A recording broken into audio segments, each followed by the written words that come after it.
Hello! Welcome back. This is part 12 of my recital of the Lotus Sutra. This version, right here, has a lot of typos, but all the words are in it, as far as I know. If this is your first time seeing me, click here instead. That's the whole playlist, and I recommend starting at the beginning with the first part of the Dhammapada recital. That's from Theravada Buddhism, closer to the original teachings of the Buddha. Then, after several hundred years, Mahayana was developed, the philosophy of which is what we're getting into. So the people who wrote this were very familiar with the words in the Dhammapada, and they make reference to them. And so it's sort of a good idea to start there. Anyway, for those of you who've been watching this whole series, you're probably tired of hearing me say that over and over, and I get that. If you're definitely here for the Lotus Sutra, though, but you don't want to start at part 12, here's part 1. So let's get right to it, shall we? If you recall, from the end of part 11, Shariputra was responding to Lord Buddha, and he was saying that this Dharma is hard to accept with faith. It's hard to be received with faith. And we stopped there to go, all right. So, let's jump right in, shall we? Make sure that we got a good... Yeah, that works. Okay. Oh, the lotus is spinning on its own. All right. Many laws. I'm going to try my best every time I see the word law. I'm going to switch it to Dharma, because laws, there's federal law, state law, city law, then there's the laws in the Old Testament. The word law kind of has its own, fluid sort of meaning. Dharma can be translated as law, apparently, but as you may know, Dharma kind of has its own thing and its own definition. So every word has been translated from Sanskrit to English, except for names of people. So I'm going to try to do my best to translate law back into Dharma. So when you hear me say Dharma, know that it doesn't say Dharma here, it says law. If I say dharmas, plural, it says laws here. So, okay, just FYI. All right. Many dharmas have we heard near the Lord of the world, but never before did we hear a dharma like this. We receive with gratitude, O great hero, the mysterious speech of the great sages, such as this prediction regarding the self-possessed Arya Sariputra. I always think of Game of Thrones when they say Arya. I know that's not what they mean. Anyway, may we also become such incomparable Buddhas in the world, who, by mysterious speech, announce supreme Buddha enlightenment. May we also, by the good we have done in this world and in the next, and by our having propitiated the Buddha, be allowed to make a vow for Buddhaship. Thereupon, okay, so that's the end of Shariputra talking. Now we're back to the Lotus Sutra telling us what's going on. Thereupon, the Venerable Shariputra thus spoke to the Lord.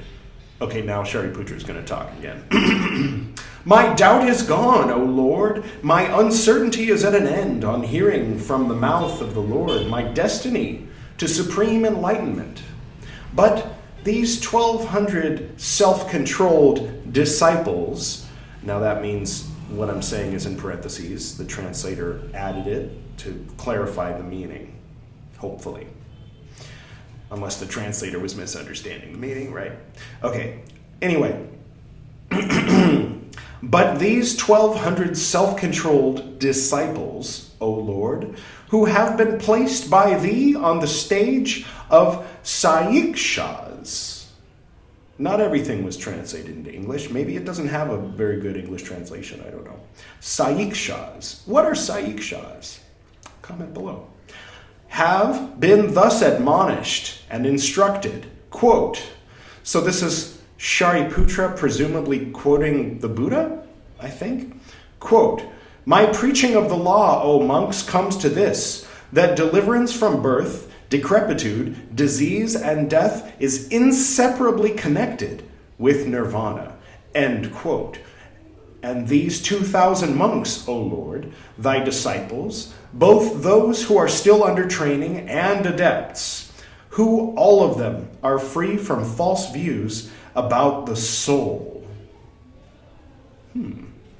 False views about existence. False views about cessation of existence. At some point in my life, I'm going to learn Sanskrit so I can know things like what word they translated as soul.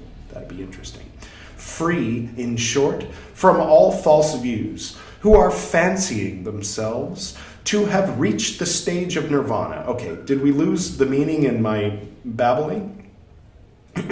These 2,000 monks, O Lord, thy disciples, both those who are still under training and adepts, who all of them are free from false views about the soul, false views about existence, false views about cessation of existence, free, in short, from all false views, who are fancying themselves to have reached the stage of nirvana, these have fallen into uncertainty by hearing from the mouth of the Lord this law, which they had not heard before. Okay, Shariputra is still talking. Therefore, O Lord, please speak to these monks to dispel their uneasiness, so that the four classes of the audience, O Lord, may be relieved from their doubt and perplexity. So basically, people who followed the advice of Lord Buddha, I'm going to try to do this in a way that is honest but not disrespectful. The people who followed the instructions of Lord Buddha as they were given when he was alive, those people who attained enlightenment on the path outlined in the Dhammapada, for instance, they may fall into uncertainty hearing these words, which were spoken by the Buddha, according to whoever wrote the Lotus Sutra, because they are different from the words that were spoken by the Buddha when he was actually speaking with a mouth. Okay, that was disrespectful, wasn't it? I can't do it. Whew. All right. I do my best, you know. All right, so the people who are confused because they're Theravada Buddhists and they're now hearing Mahayana doctrine as if coming from the mouth of the Buddha in a dream or something, need some clarification. So Shariputra is asking for that clarification. He's got it. He's going to become enlightened. He's just so happy right now to get that news that he's just glowing. But he's talking on behalf of those other monks, the arhats, they called them in Mahayana. I believe they called them that in Dhammapada too, but it wasn't like a derogatory term. In Mahayana moving forward, there's the bodhisattvas who are like, they're the ones, you know, the bodhisattvas. They keep reincarnating, you know, the Dalai Lama, like that. Anyway, those arhats, well, you know, they didn't take the vow of the bodhisattva. They just followed the Eightfold Path and observed the Four Noble Truths and attained enlightenment, as the Buddha taught them to. So, you know, they're like a less form of enlightened according to Mahayana. So, okay, I told you in episode 8 I wasn't going to do this. I'm trying. So, Mahayana.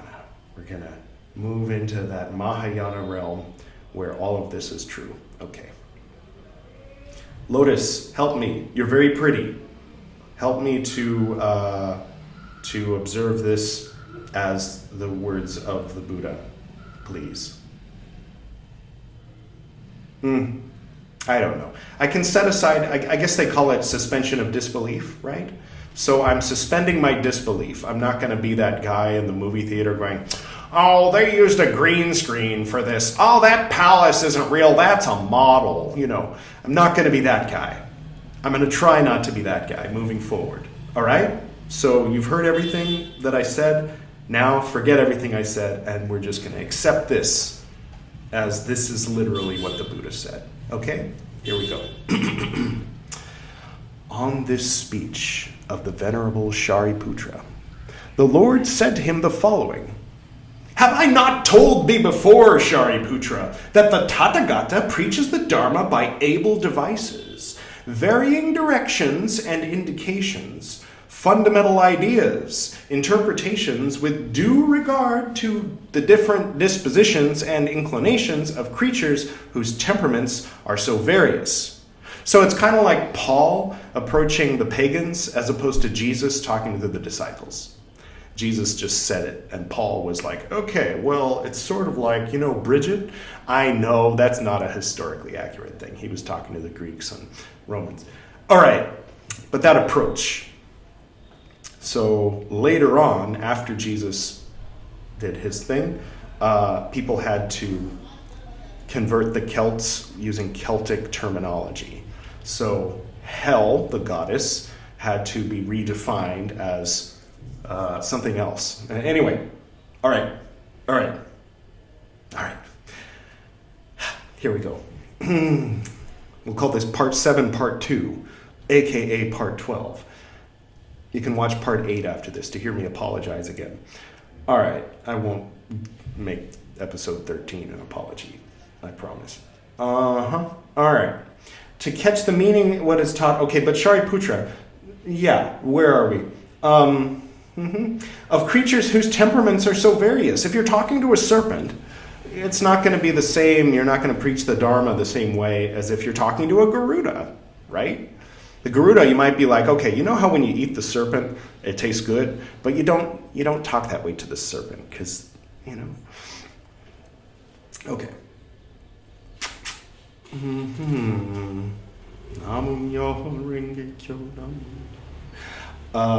Yes.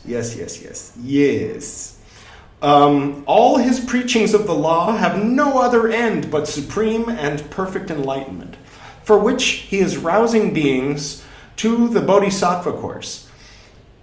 This whole skillful means and different things for different people can get out of hand, though. I mean, some of the scandals that go on in some of the modern forms of Vajrayana, and they're like, well, the guru was very inappropriate, and then they ask, some head of a lineage in Bhutan, like, was the guru inappropriate? And he was like, well, if he was, then that was skillful means. And of course, if he was being inappropriate and going against his inner Buddha nature, then of course he'll burn in hell. So we don't need to punish him. He's already going to be punished. But, we should keep an open mind that maybe he did those naughty things because that was the skillful means through which that young lady could be brought to enlightenment. Right? So I don't know. I guess on this channel, we're going to be approaching this with a little bit of wisdom. I guess maybe that'll come off as arrogant to people who accept this as dogma, but I guess I maybe want to check another channel unless you want to be angry at me, in which case do comment below. I want to like this. I really do. I want to get something good out of this. And as you've seen, if you've seen the whole thing, there are passages that make me stop and go, wow. And then there's other passages that make me kind of go,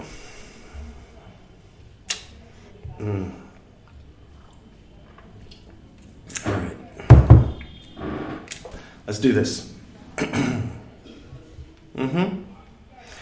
But, Shariputra, to elucidate this matter more at large, I will tell thee a parable. For men of good understanding will generally readily enough catch the meaning of what is taught under the shape of a parable. Sounds reasonable to me. All right. Let us suppose the following case, Shariputra. In a certain village, town, borough, province, kingdom, or capital, there was a certain housekeeper, old, aged, decrepit, very advanced in years. An old geezer, no, I added that part, rich, wealthy, had a lot of money, apparently, I added that part, opulent.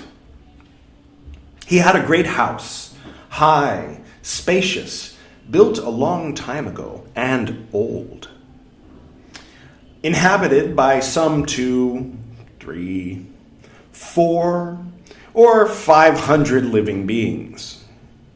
The house had but one door and a thatch. Its terraces were tottering. The bases of the pillars were rotten. The coverings and the plaster of the walls loose. On a sudden, the whole house was from every side put in conflagration. Does anybody have a thesaurus? By a mass of fire. Oh, okay, so it's not a good thing, probably. Let us suppose that the man had many little boys. Oh, I think I've heard this one, but I'll keep reading. I mean, I've heard it from somebody, so it wasn't told like this. It was told in a different way. Say 5. Oh, okay. He's going to illustrate skillful means. Sorry, spoilers, right? Say 5, 10, or even 20. And that he himself had come out of the house. So the house is on fire, right? He's got these little boys. They're in the house. The house is on fire. Not a good thing. Now, Shariputra, this man, on seeing the house from every side, wrapped in a blaze by a great mass of fire, got afraid, frightened, anxious in the mind, and made the following reflection. I myself am able to come out from the burning house through the door, quickly and safely, without being touched or scorched by that great mass of fire. But my children, those young boys, are staying in the burning house, playing, amusing, and diverting themselves with all sorts of sports. They do not perceive, nor know, nor understand, nor mind that the house is on fire, and do not get afraid. Oh, it's like that movie, Don't Look Up, a little bit. All right. Though scorched by that great mass of fire, I give it 4.5 stars out of 5. The half star that's missing, well, I won't waste your time. Okay. Though scorched by that great mass of fire and affected with such a massive pain, they do not mind the pain, nor do they conceive the idea of escaping.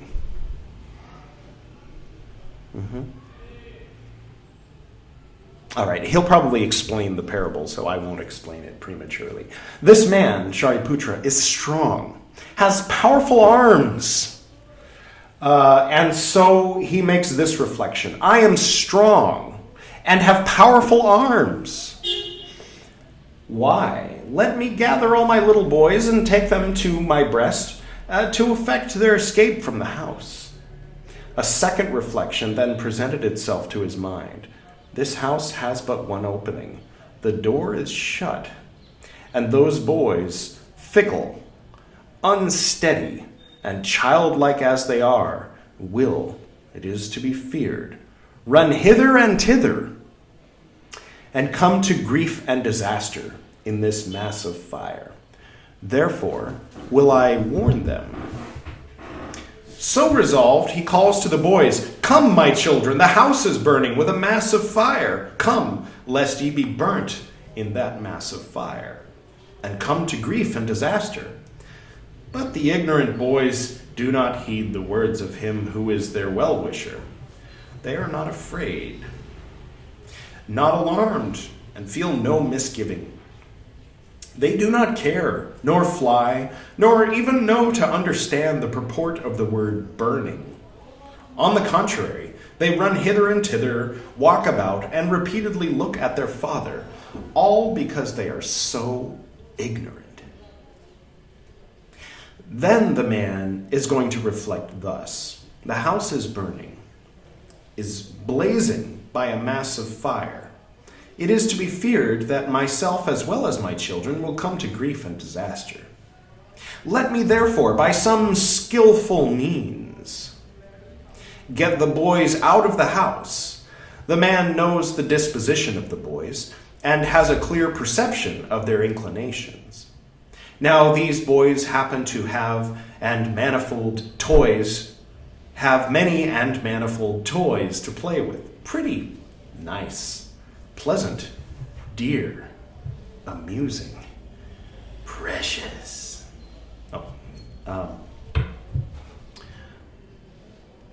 The man, knowing the disposition of the boys, says to them, "My children, your toys, which are so pretty, precious, and admirable, which you are so loth to miss, which are so various and multifarious, such as bullock carts, goat carts, deer carts, which are so pretty, nice, dear, and precious to you, have all been put by me outside the house door for you to play with. Come, run out, leave the house. To each of you I shall give what he wants. Come soon, come out for the sake of these toys."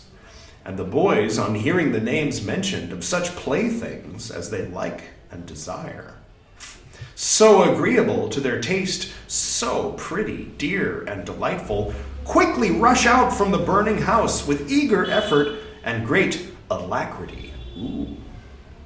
One having no time to wait for the other, and pushing each other on with the cry of, "Who shall arrive first, the very first?" The man, seeing that his children have safely and happily escaped, and knowing that they are free from danger, goes and sits down in the open air on the square of the village, his heart filled with joy and delight, released from trouble and hindrance, quite at ease.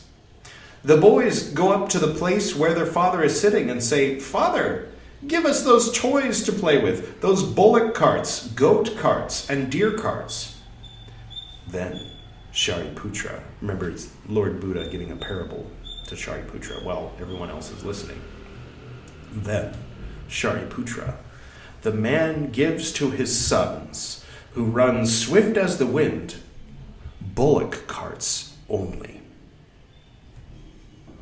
made of 7 precious substances, provided with benches, hung with a multitude of small bells, lofty, adorned with rare and wondrous jewels, embellished with jewel wreaths, decorated with garlands of flowers, carpeted with cotton mattresses and woolen coverlets, covered with white cloth and silk, having on both sides rosy cushions yoked with white, very fair and fleet bullocks, led by a multitude of men.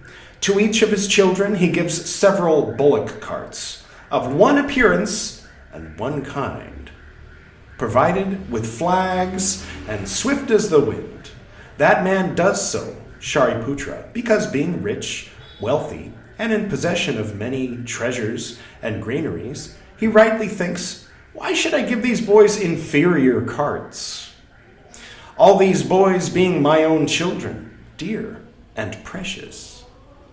I have got such great vehicles, and ought to treat all the boys equally and without partiality.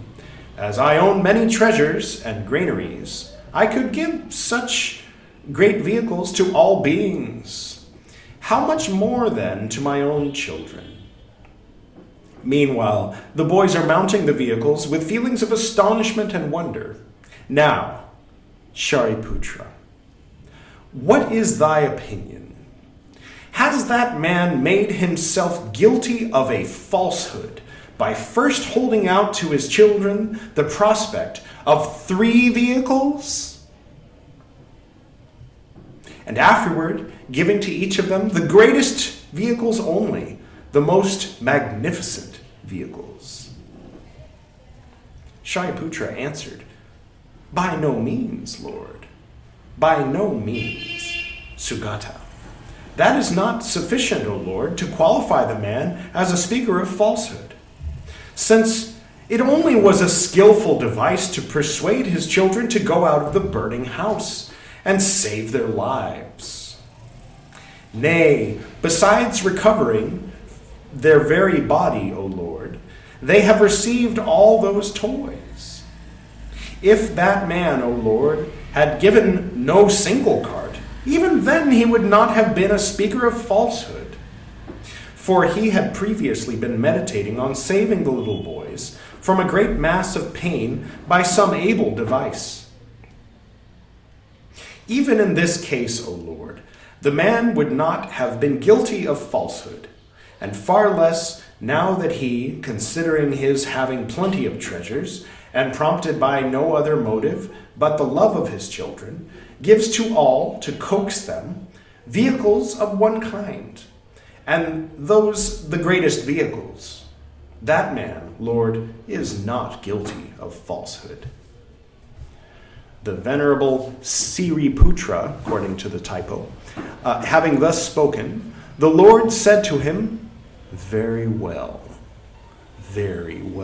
Shariputra. Quite so. It is even as thou sayest. So too, Shariputra.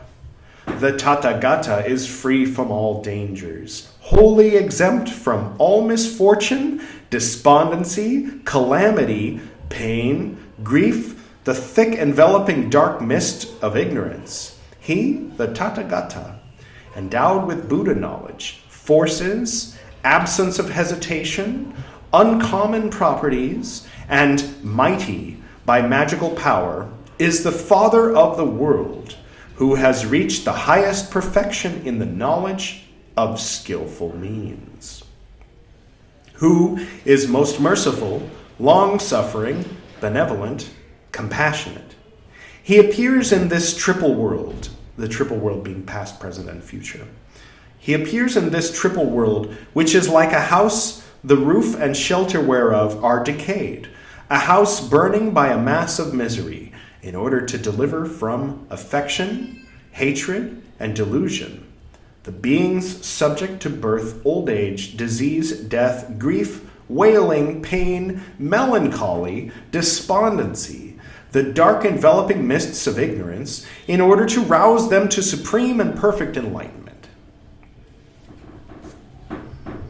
Interesting that he said all that after he told Shariputra that he was going to be a great Buddha that was worshipped by many in a land where the floor was lapis lazuli with gold thread and jeweled trees.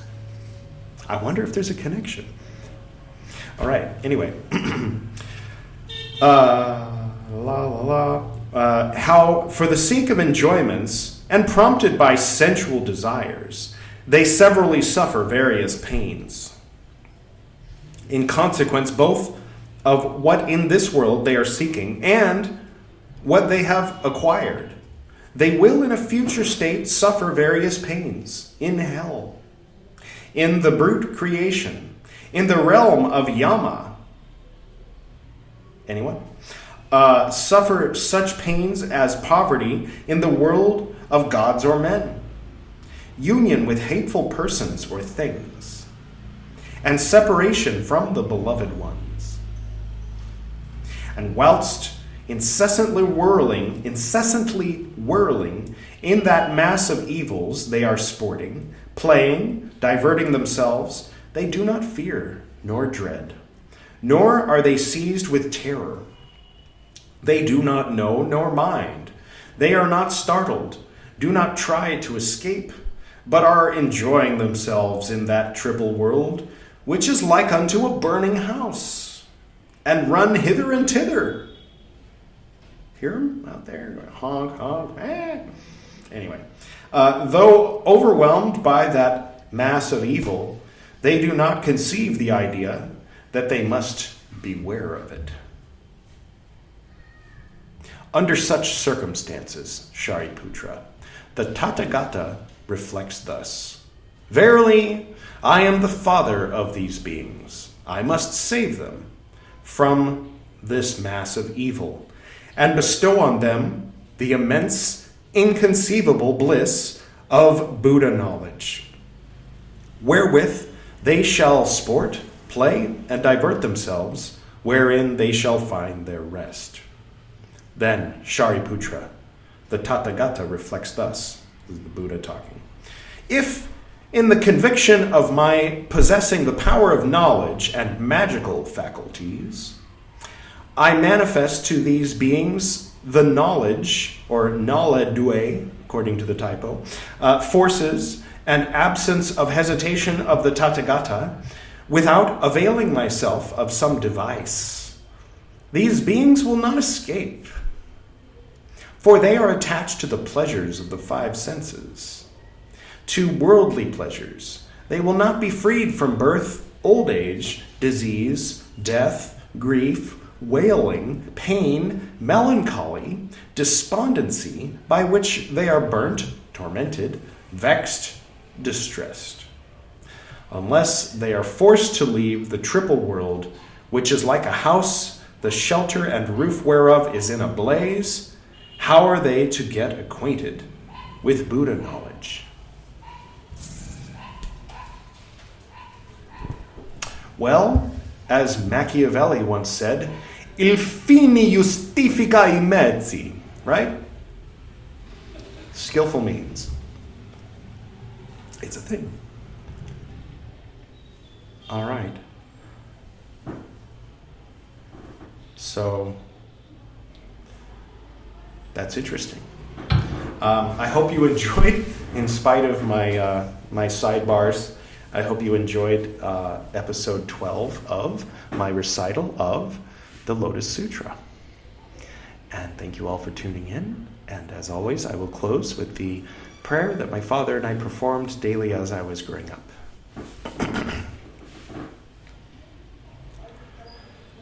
To the north and to the south, to the east and to the west, to the spirits of light among us and to the spirits below, we send out our reverent love and compassion. May all beings be happy. May all beings be serene. May all beings be in peace.